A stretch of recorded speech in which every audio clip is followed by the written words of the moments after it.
I mean, I thought peer pressure was going to help. But no. This girl is immune. I have two daughters. My daughter is 17 years old. She is still a sophomore and she's sleeping like it's her full-time job. This is the way forward.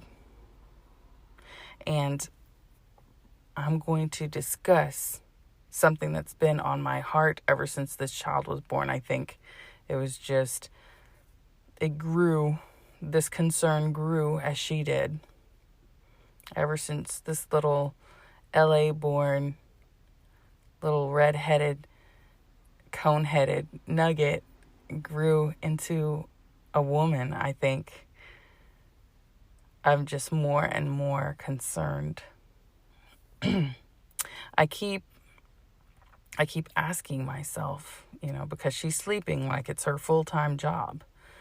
So I'm asking myself, not her, what is the plan here?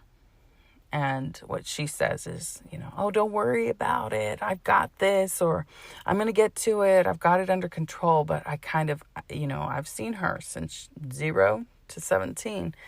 And there is a pattern, people who are who they are. And this is a pattern that's shown itself. And I don't want her to get older saying, I've got this, and she doesn't. And that's kind of been the pattern. But she'll tell me not to worry. I'm not a worrier. Intrinsically not a worrier. I'm a doer. So I want to take action. Every time that she says that, it makes me want to dig in deeper and come up with a plan for her. But it's also her life. I already tried once to get her on my plan. It's like there's God's plan, there's Mom's plan, there's Claire's plan. Somehow we want to weave them all together, but right now it's just Claire's plan. But the last time I tried to get her on Mom's plan, it was a forceful clashing of the titans. And I want to say I almost ended up in jail or lost my kids or lost my sanity, one of the three there. But that's a whole different story. But right now, I'm just standing here saying, okay, show me your plan, and I need to see the trajectory. Show me the arc. Show me where we win. Show me the angle that gets the ball in the basket and the crowd goes wild. Show me this map. Show me a direction. Show me anything that looks like a plan that is not a nap. And there's nothing, so nothing is materializing before me. She'll turn 18 in January, so, I'm trying to be calm about that, and I'm a cleaner person. I'm a clean person. I try to be clean. I think on the outside, everyone sees clean, but in my mind, I see all the little dirty details, and I'm not even the cleanest person I know. Nana, her grandmother, Nana is by far Better Homes and Gardens elite cleanest person that I've ever met. And I have so many other friends, and I'm just, middling to whatever, but for whatever reason, this is still super clean to my family anyway. So I'm cleaning constantly because in my head, if I wipe a counter, maybe that will get us, I think there's even some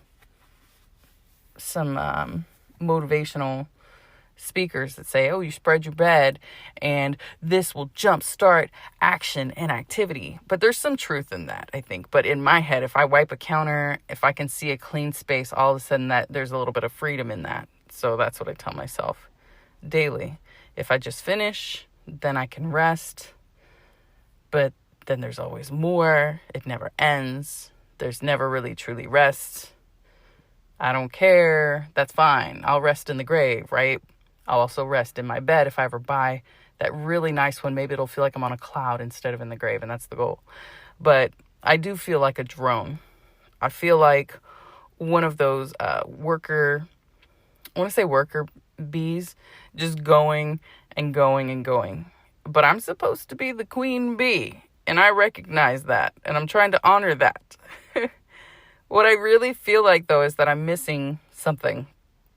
I don't know if it's a person or a key element that's going to tell me everything is okay. Maybe I need more God. I need to lace God into more of my activities. Like tiramisu, he needs to be in the layers. I don't know. Or maybe I just need more cake, since I'm thinking about that. But my brother was that in my life, and I wish that I was more like him in so many ways so that I could help my kids to feel more grounded. Because I feel like, even if the world is in turmoil, if you have, somebody there who's telling you, with their jokes and with their demeanor that, it's going to be okay, and you're okay, and we're okay, and this is normal, and this is good, and don't sweat the small stuff, that you can get through it. But yeah, my brother was pretty awesome. I was his cheerleader. We grew up like soup kitchen poor. Like really poor, not metaphorical poor. Like I have no shoes for school type poor. Like we're eating dinner and someone else's elbow is on my tray, in my plate poor. Because we're like sardines eating at this picnic table. I was living a homeless shelter type poor. And my brother, he was everything. He turned it into a movie, really. And I love him for that.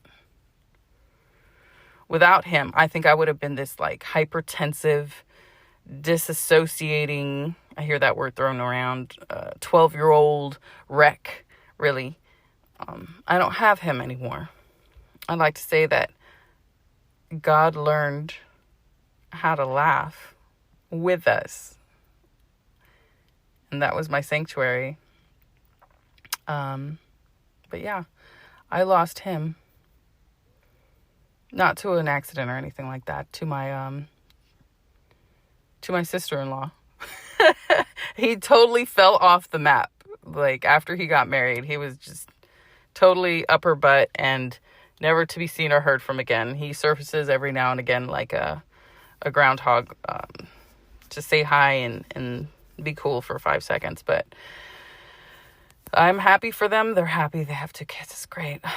Much love. But now I'm trying to be the one who says that it's okay. And I'm trying to pass on that beautiful thing that he imparted on me when I was younger. Because I think being a female is just so rough.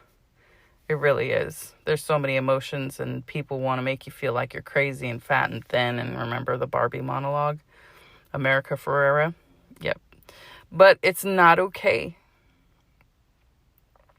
I want to tell him it's okay, but also it is not okay. You need to get your ass up and freaking complete high school.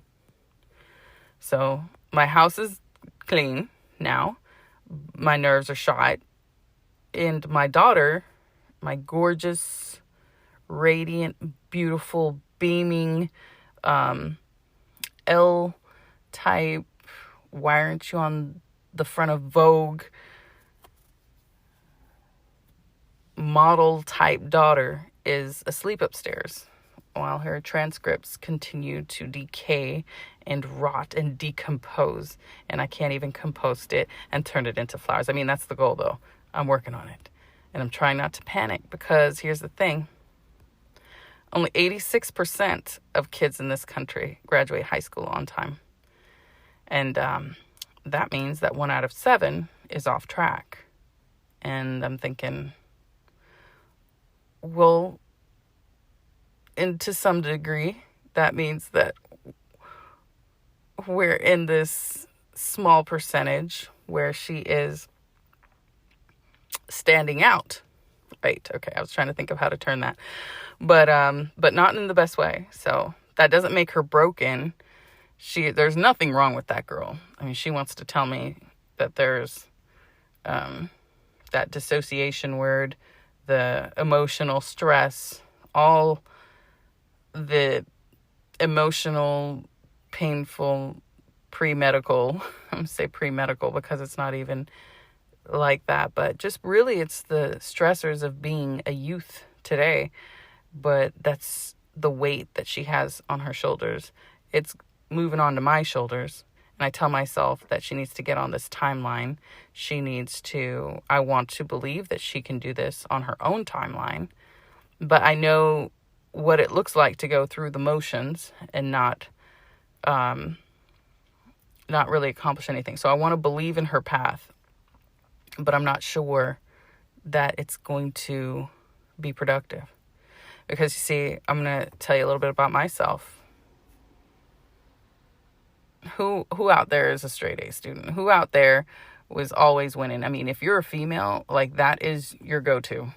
Almost all the females I know how to write like calligraphy. Like we really try to perfect everything. Straight A students, there's some wild ones out there. Some that, go off the beaten path. But for the most part, you're doing exactly what you're told. It's like written in our DNA. And it's, I was a straight A student. I was no different, but I didn't have any direction and I didn't know what I wanted. I just knew how to perform. I can do it. Like it's strange because I sing as well. And I remember being on stage and I'm like, oh, I'm scared. I don't want to sing. And someone next to me, I think it was like this like little trio, a little Christian choir or performing group.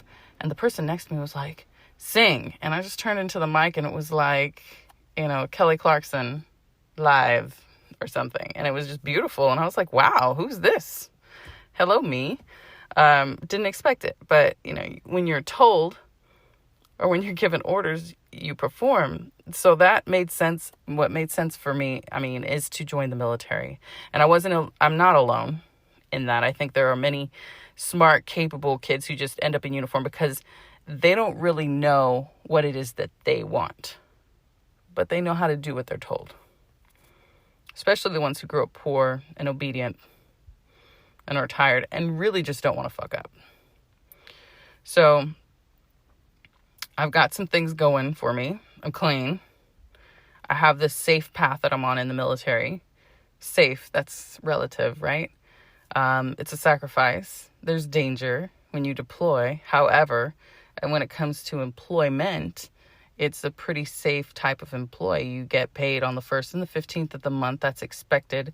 And you really have to go out of your way to get processed out. You just follow the rules. Follow the rules. So I hope she doesn't have to take the same route. And I think I'm having my own moment of enlightenment. We might be doing it together as we sink in our understanding. But she's got something that I don't have, and she doesn't fake it. She doesn't fake. She's not going to fake it till she makes it, people. She's just not going to make it. And she's going to be okay with that. And then she's going to get to where she needs to go when she wants to get there. But she's not pretending. She's not performing for anyone.